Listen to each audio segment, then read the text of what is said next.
सूर्याय नमः। প্রকৃতি যখন তার রঙের তুলি নিয়ে আঁকতে বসে তখন সূর্যাস্তের মতো এমন সুন্দর দৃশ্য আর কোথাও খুঁজে পাওয়া যায় না। এই নদীর বুকে সূর্যের আলো ঠিক যেন সোনা ঝরাচ্ছে।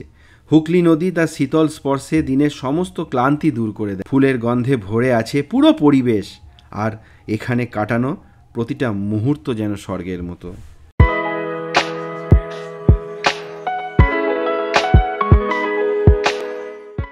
গুড মর্নিং, গো উইথ নবীনের একটা ভিডিওতে আবার আপনাদের স্বাগতম। আজকে 3 তারিখ, জানুয়ারি মাসের 3 তারিখ। এখন ঘড়িতে সময় সকাল 9:12। আমি বেরিয়ে পড়লাম। আজকে আর একটা নতুন জায়গা দেখাবো আপনাদের। গত 1 তারিখে আমি পিকনিক করতে গেছিলাম, সেই ভিডিওটা দেওয়া আছে আমার ডেসক্রিপশন বক্সে দেওয়া রইল। যারা যারা এখনও দেখেননি তারা দেখে নেবেন। আজকে আপনাদের নিয়ে যাব আর একটা নতুন স্পটে। চলুন, রাস্তায় যেতে যেতে কথা হবে। ও হ্যাঁ, একটা কথা বলতে ভুলে গেছিলাম। এবারে কিন্তু সফরসঙ্গী হিসেবে মুমু কিংবা পপি কেউ নেই। এবারে সফরসঙ্গী আছে আমার ভাতৃপ্রতিম এক ভাই, সন্দীপ তার নাম। সন্দীপ উঠবে গাড়িতে। Most welcome, most welcome. Good morning. Good morning, good morning. কেমন আছো? সব ভালো, সব ভালো। আমার ভাই সন্দীপ। চলো, কেমন হাতটা মেলাও অন্তত, সকালের প্রথম দিন। এই যে হাতটা। 10 কিলোমিটার হলো না বাড়ি থেকে বেরিয়েছি, তার মধ্যে আবার ওই সেই বেহুলা ব্রিজ, ওখানে দাঁড়িয়ে পড়লাম চা খেতে। এরমভাবে যদি চলতে থাকি কতক্ষণে পৌঁছতে পারবো ঠিক নেই, দেখা যাক কি হয়। আপাতত চায়ে কনসেন্ট্রেট করি।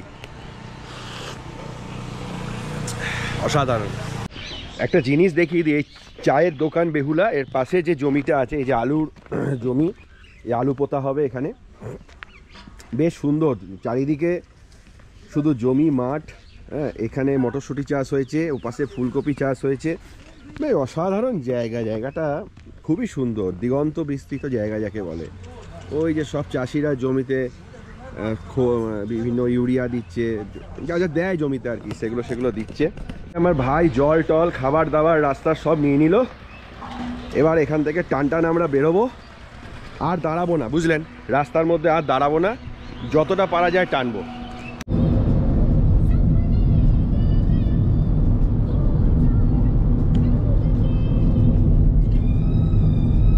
আমরা এগিয়ে যাচ্ছি দিল্লি রোড ধরে। জাস্ট এখন সময় হয়েছে 10:35।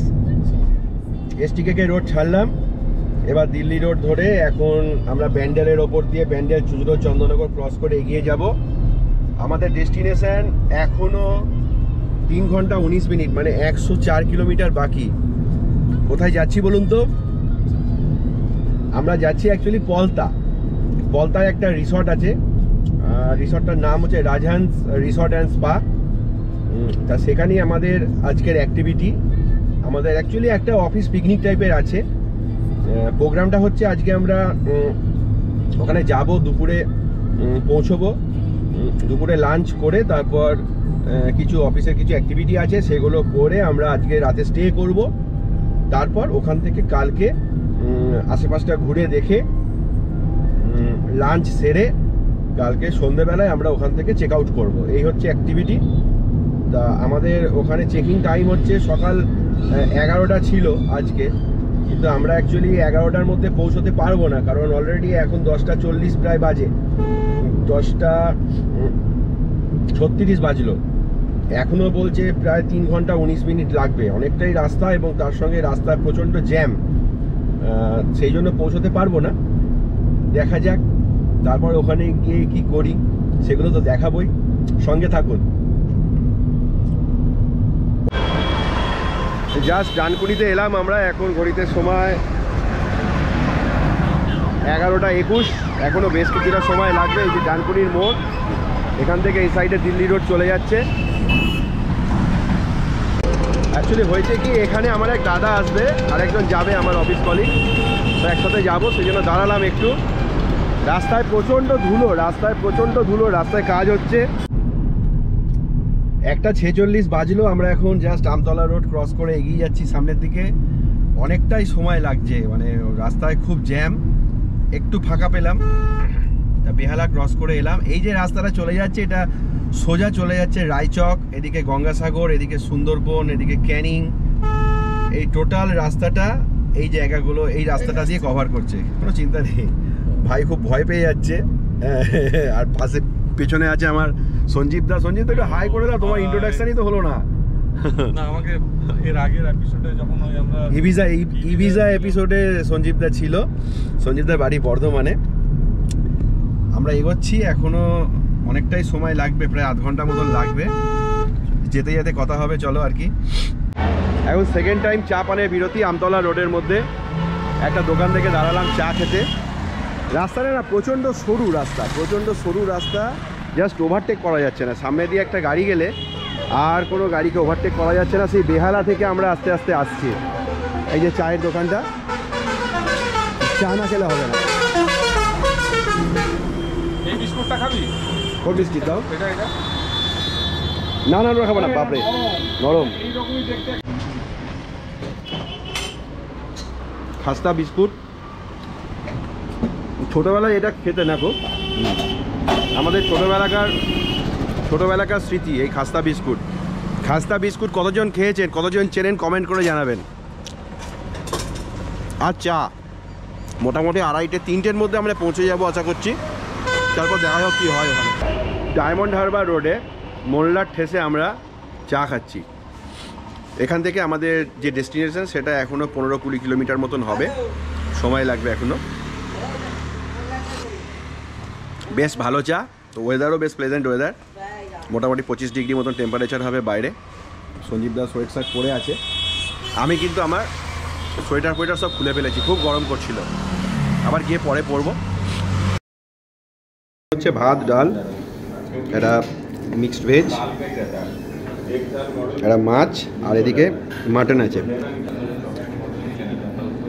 এদিকে তাকাও একটু, কিরম লাগছে? হোটেল রাজহংসের একদম ফ্রন্ট এরিয়াতে আছি আমরা। এই যে সামনে যে পার্কিং লট, এপাশে একটা পার্কিং লট আছে, আর একটা পেছনের দিকে আছে। এপাশে কতগুলো রুম আছে, তবে মেন রুমগুলো এদিকে। আমরা ওই ওপরের ওই যে সেকেন্ড ফ্লোরের ওই রুমটাতে আছি আমরা। সি ফেসিং না, রিভার ফেসিং রুম। আর এপাশে রয়েছে একটা সুন্দর park area, children park area. এখানেও বুফে সিস্টেমে আপনার বুফে করা, কাউন্টার করার প্রভিশন রয়েছে, একটা স্লিপ রয়েছে, এবং এপাশে রয়েছে একটা সুন্দর সুইমিং পুল। যদিও শীতকালে সুইমিং পুলটা ব্যবহার খুব একটা হয় না, এদের সম্ভবত 2টো সুইমিং পুল আছে। এটা একটা ছোট আছে, আর ওই পাশে একটা বড় সুইমিং পুল আছে। একটু সুইমিং পুলটা দেখে নিই, মোটামুটি ছোটোর ওপর। এই যে সুইমিং পুল, এপাশে বাচ্চাদের একটা জাকুজি রয়েছে, বেশ ভালো। সম্ভবত রিসেন্টলি ক্লোরিন মিশিয়েছে, একটা গন্ধ বেরোচ্ছে, বুঝলে? রিসেন্টলি ক্লোরিন মিশিয়েছে জলে, একটা গন্ধ বেরোচ্ছে জলটা। আর এপাশে একটা বাচ্চাদের খেলার একটা জায়গা রয়েছে, একটা স্লিপ রয়েছে, আর সুন্দর সুন্দর বসার জায়গা, এবং চারিপাশে লনটা বেশ গাছ দিয়ে সুন্দর করে সাজানো রয়েছে। আমরা ঢুকে যাচ্ছি, একটু ওপাশে যে সুইমিং পুলটা আছে সেটা দেখে আসি কীরকম। তা বাড়ির ফ্যামিলির যদি বাচ্চা কাচ্চা থাকে, নিয়ে এসে ছোটোদের নিয়ে এসে একদিনের জন্য সময় কাটানোর জন্য ঠিকই আছে। এখানে একটা সিটিং অ্যারেঞ্জমেন্ট আছে, সন্ধেবেলা এখানে বন্ধুবান্ধব বসে খাওয়া দাওয়া করতে পারেন। তবে এই সুইমিং পুলটা খুব ডিপ দেখছি, আপাতত এটা বন্ধ আছে শীতকাল বলে, মেনটেনেন্স চলছে এইটা কিন্তু বেশ ভালো রকমই ডিপ, মানে সাঁতার না জানলে সম্ভবত নামা যাবে না এখানে। মানে আমি মনে হচ্ছে ডুবে যাবো, যা ডিপ আছে, প্রায় 8 ফুটের ওপর ডিপ আছে। এটা একটা ছোট্ট জাকুজি রয়েছে বাচ্চাদের। তবে এই সুইমিং পুলটা আমি দেখছি যা সাঁতার না জানলে নামা যাবে না, এটা ভালো রকম ডিপ। এই যে আমাদের হোটেলটা পেছন থেকে নিচ্ছি, এই যে সিঁড়ির এরিয়া এখানে একটা সিঁড়ি আছে, আর ওপাশে হচ্ছে হোটেলের লিফট। চারিদিকে পুরো হোটেলটাই সুন্দর সুন্দর গাছ দিয়ে, দেবদারু গাছ দিয়ে সাজানো, সুন্দর সুন্দর বসার জায়গা। এখানে বসে রাত্রিবেলা গল্প করতে, খাওয়া দাওয়া করতে মন্দ লাগবে না, বুঝলেন? বেশ লাগবে। রুম টু দিদি ছোট্ট করে নর্মাল রুম, একটা কাভার্ড আছে, ওয়ার্ড্রোব, এপাশে একটা ছোট্ট মিরার, একটা 2 বেডেড একটা বেড আছে, দুটো পিলো আছে, দুটো বালিশ আছে, একটা সিটিং অ্যারেঞ্জমেন্ট আছে, একটা টি টেবিল আছে, আর এটা হচ্ছে টয়লেট।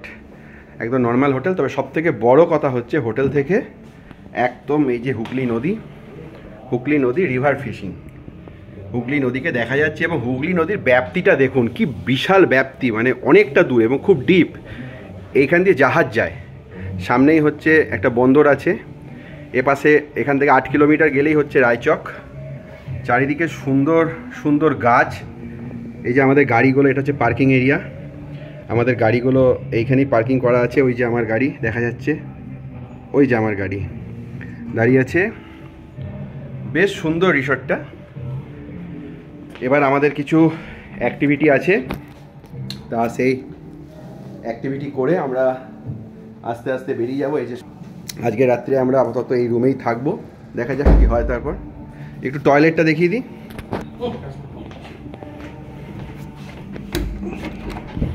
এটা হচ্ছে টয়লেট এরিয়া, একটা কোমোড, একটা বেসিন, খুব বেশি লাক্সারিয়াস নয়, বাট এটা হচ্ছে একটা বাথ করার একটা আলাদা একটা স্পেস, বেশ ভালো। একটা বালতিও আছে, মগ আছে, এপাশে হ্যাঙ্গার আছে। এসেন্সিয়াল যে কমিউনিটিগুলো থাকার কথা সেগুলোই আছে ছোটোর মধ্যে, বেশ ভালো। তবে আমার সব থেকে ভালো লেগেছে এই রুম থেকে এই যে ভিউটা, এই ভিউটা আমার অসাধারণ লাগছে, সত্যি খুব সুন্দর, অসাধারণ ভিউ। এপাশে একটা রুম থেকে বেরিয়েই একটা সুন্দর হোটেলের লন দেখতে পাচ্ছি, বেশ সাজানো গোছানো। এই যে এপাশে নদী, হুগলি রিভার। আমাদের ওখানকার গঙ্গার থেকে কিন্তু এর ব্যাপ্তিটা অনেক বেশি, বলো, চওড়াটা অনেক বেশি। ড্যান্স বার আছে কোথায়? আচ্ছা, ড্যান্স বারে একটু নামবো, একটু নেচে আসি নাকি? না, ড্যান্স বারে নাচবো না এখন, ওপাশে চলছে ড্যান্স। কোথা দিয়ে নামবো? এখান দিয়ে। এই যে সিঁড়ি, আমরা এখানে লিফট আছে, বাট আমরা এখন লিফট নিচ্ছি না, আমরা সিঁড়ি দিয়েই চলে যাচ্ছি। সিঁড়িটাও দেখতে হবে, বেশ সুন্দর একটা ভিউ, এই জিনিসটা দেখে ভালো লাগছে। আমরা সেকেন্ড ফ্লোরে আছি। ইনফ্যাক্ট হোটেলটা অনেকগুলোই রুম আছে, তা আমরা আছি সেকেন্ড ফ্লোরে। তবে সিঁড়ির এই যে সামনে যেটা দেখতে পাচ্ছি, আমরা যেটাকে চিলে কোঠা বলি, যে সিঁড়ির যে জায়গাটা, ওটা বেশ ভালো লাগছে, সুন্দরভাবে ডেকোরেশন করা। এটা হচ্ছে হোটেলের রিসেপশন এরিয়া। একটা জিনিস দেখাই আপনাদের, সুন্দর একটা মা কালীর মন্দির, আর ওই পাশেই হচ্ছে রিভার। আসলে রিভারটাই অ্যাকচুয়ালি, এই নদীটাই অ্যাকচুয়ালি এর যে শোভাটা, যে লোকেশনটাকে আরও ব্রাইট করেছে। রাস্তাটাও খুব সুন্দর। এটা অ্যাকচুয়ালি কী বলুন তো, এটা স্পেশাল ইকোনমি জোনের আন্ডারে পড়ে। এটা বহু বছর আগে তৎকালীন বামফ্রন্ট সময় সরকারের সময় শুনেছিলাম এই, এবং রাস্তায় আস্তে আস্তে দেখলাম এই জায়গাটাকে স্পেশাল ইকোনমি জোন হিসেবে ওরা ট্রিট করেছিল। বাট এখন সেরকমভাবে কোনো ডেভেলপ হয়নি, কিন্তু এই ধরনের রিসর্ট এবং বেশ কিছু রিসর্ট আছে আশেপাশে আছে। সূর্যটা লাগছেও গোল্ডেন আওয়ার, যা ফটোগ্রাফারদের জন্য এই সময়টা একদম মানে মক্ষম সময় যাকে বলে। এই যে সামনে হলদি নদী, হুগলি নদী, এই ভুল বললাম, হুগলি নদী, আর জাস্ট সানসেটের টাইম। এই যে সূর্যটা দেখুন শুধু। তবে একটা জিনিস খুব খারাপ লাগছে, এত সুন্দর একটা প্রাকৃতিক পরিবেশ, ওই যে আমাদের বাঙালিরা নোংরা করছে, একদম পিকনিক করে তার পাতা পুতো ফেলে যাচ্ছে, তাই অবস্থা। এই জিনিসটা একদম ভালো না, তাই না? প্রকৃতিকে সবসময় পরিষ্কার রাখতে হয়। প্রকৃতি পরিষ্কার না থাকলে প্রকৃতি আমাদের ওপর প্রতিশোধ নেবে।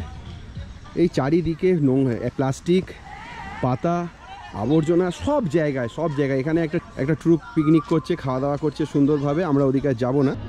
বেশ অনেকক্ষণ ঘোরাঘুরি হলো, এবার প্রায় মোটামুটি 4:45 মতন বাজে। আস্তে আস্তে আমরা একটু রিসর্টের উদ্দেশ্যে হাঁটা লাগিয়েছি, কারণ একটু চা ফা খেতে হবে। অনেকক্ষণ হলো লাঞ্চ করেছি, যদিও লাঞ্চটা খুব হেভি লাঞ্চ ছিল। চা ফা একটু খেয়ে নিই, তারপর দেখি ভেতরে কিছু অ্যাক্টিভিটিস হচ্ছে, কিছু আলাপ আলোচনা হচ্ছে, ওগুলো তো একটু জয়েন করতে হবে, না হলে নিজের পক্ষে অবিচার হয়। আর একটা কথা বলে দিই, এই জায়গাটাও মজা আছে জানেন। কাল আগের দিন যেমন শ্বশুরমশাইয়ের স্পন্সর ছিল, এটা আমার আবার বড় শ্বশুর, আমার অফিস স্পন্সর করেছে, মানে কোনো খরচাপাতি দিতে হবে না, মজাই আসছে। আমায় কি দেখা যাচ্ছে? একটা আপডেট দিই, জাস্ট এখন বাজে হচ্ছে টাইম 11:22। হঠাৎ একটা সাডেন কারণে আমরা আজকে হোটেল থেকে বেরিয়ে পড়লাম বাড়ির উদ্দেশ্যে, কারণ একটা আর্জেন্সি পড়ে গেল, আমাদের বাড়ি ফিরতে হবে। রাতের কলকাতা কিন্তু দারুণ লাগছে। আমরা হঠাৎ করে বেরিয়ে পড়লাম, ঠিক আছে, কিন্তু রাতের কলকাতায় গাড়ি চালানোর মজাই আলাদা। এখন ঘড়িতে সময় হচ্ছে 11টা। রাতের কলকাতা, মায়াবী কলকাতা। আমরা আর কিছুক্ষণের মধ্যেই সেকেন্ড ব্রিজের ওপর পড়বো। এখন ঘড়িতে সময় ঠিক 11:40। 11:40-এর মধ্যেই আমরা সেকেন্ড ব্রিজের আগে চলে এসেছি। আর কিছুক্ষণ লাগবে। তা এখান থেকে আমাদের বাড়ি বলছে আর 97 কিলোমিটার, মানে সময় লাগবে 2:05-এর মধ্যে। আমরা আশা করছি বাড়ি পৌঁছে যাব। আর 5টা মিনিট এক্সট্রা, 2:10-এর মধ্যে আমরা বাড়ি পৌঁছে যাব। রাতের বেলা না, আমাকে দেখা যাচ্ছে না একদম, না ঠিক আছে, এটাই দেখুন, রাস্তা দেখুন। রাতের বেলা কলকাতার রাস্তার মজাই আলাদা, অসাধারণ রাস্তা। কলকাতার রাস্তায় একটু ট্রাফিকটা বেশি ছিল এতক্ষণ ওই বেহালার দিকটা, বাট এখন traffic is good, pretty good. আর কিছুক্ষণের মধ্যেই পৌঁছে যাব। তবে দেখা যাক, আমার মনে হয় ডানকুনিতে একটু ট্রাফিকের রাশ থাকবে, বাট ইটস ওকে, আমরা পৌঁছে যাব। তা সাডেন হঠাৎ করে যে আমরা আজকে আমাদের স্টে করার প্রোগ্রামটা বাতিল করলাম, প্রথমে একটু কষ্ট হয়েছিল, বাট রাস্তা এই রাতের পরিবেশে না মনটাকে পুরো ভুলিয়ে দিল, জাস্ট আমাদের ডান দিকে হচ্ছে নবান্ন। এখন ঘড়িতে সময় 11:46 বাজে। আমরা সেকেন্ড ব্রিজ জাস্ট ক্রস করলাম, এগিয়ে চলেছি আমাদের বাড়ির উদ্দেশ্যে। রাস্তা বেশ ফাঁকাই আছে মোটামুটি, রাস্তা এখনো কোনো রকম সমস্যা নেই। তবে রাতের কলকাতা সত্যি মায়াবী কলকাতা, অসাধারণ। এখন ঘড়িতে সময় 12:16 বাজে। আমরা জাস্ট সেকেন্ড ব্রিজটা ক্রস করে প্রায় 15 থেকে 20 মিনিট দাঁড়িয়ে আছি। রাস্তায় প্রচণ্ড লরির জ্যাম, এই যে এই লরিগুলো দাঁড়িয়ে আছে প্রায় 15 থেকে 20 মিনিট। গুগল দেখাচ্ছে আমরা বাড়ি পৌঁছাবো হচ্ছে রাত্রি 2:32-এ। এখন আমার কনসার্ন হচ্ছে 2:32-এ বাড়ি পৌঁছলে হয়। বেশ ভালোই লাগছে, একটু ঘুমিয়েও নিলাম 15 মিনিট গাড়ির মধ্যে। মজার ট্যুর, একটা অসাধারণ একটা মজার ট্যুর হচ্ছে। একটু চা খেতে হবে, একটু চা না খেলে ঠিক রিফ্রেশমেন্টটা হবে না। অ্যাকচুয়ালি প্রায় আমরা 9:10-এ বেরিয়েছি ওখান থেকে, আমাদের পলতা থেকে, আমাদের যে রিসর্টটা ছিল সেখান থেকে। এখন বাজে হচ্ছে 12:16। 9টা 10টা 11টা 12টা, প্রায় 3 ঘন্টার ওপর হয়ে গেল, এখনও একবারও গাড়ি থেকে নামিনি। একটু রিফ্রেশমেন্টের প্রয়োজন আছে, একটু ফাঁকা জায়গা দেখে নামবো, তারপর এগোতে থাকবো। তা আমি ভিডিওটা করছি একটাই কারণে, এই রাত্রেবেলায় রাস্তায়, কলকাতার রাস্তায় যাওয়ার যে এক্সপিরিয়েন্সটা, সেইটা শেয়ার করছি আপনাদের সাথে। তবে রাত্রেবেলার এর আগেও অনেক এর থেকেও বেটার এক্সপিরিয়েন্স আমাদের হয়েছিল। যেমন হচ্ছে পুরীর যে ট্রিপটা ছিল, একটা নিম্নচাপ ওঠা রাত্রে আমরা ফ্যামিলি নিয়ে পুরী গেছিলাম এবং সারা রাত ড্রাইভ করেছিলাম। ওটা আরও মানে সাংঘাতিক ব্যাপার ছিল। এটা তার তুলনায় কিছুই না, তাও রাত্রিবেলাটা শেয়ার করছি আর কি। এখন ঘড়িতে সময় রাত্রি 1:17। আমরা আছি জাস্ট এক্সপ্রেস ধাবা, দিল্লি রোডের পাশে এক্সপ্রেস ধাবা। একটু চা খাবো, চা পানের বিরতি, একটু জল খাবো। অনেকক্ষণ মানে সেই পলতায় চেপেছি আমাদের হংসরাজ রিসর্ট থেকে, আর এই নামলাম, মানে 9টা 10-এ চেপেছি আর 1:17-এ নামলাম। মানে বুঝতে পারছেন কি অবস্থা। একটু চা ফা খেয়ে ফ্রেশ হয়ে সোজা টান বাড়ি, আর হয়তো রাস্তায় অন হব না।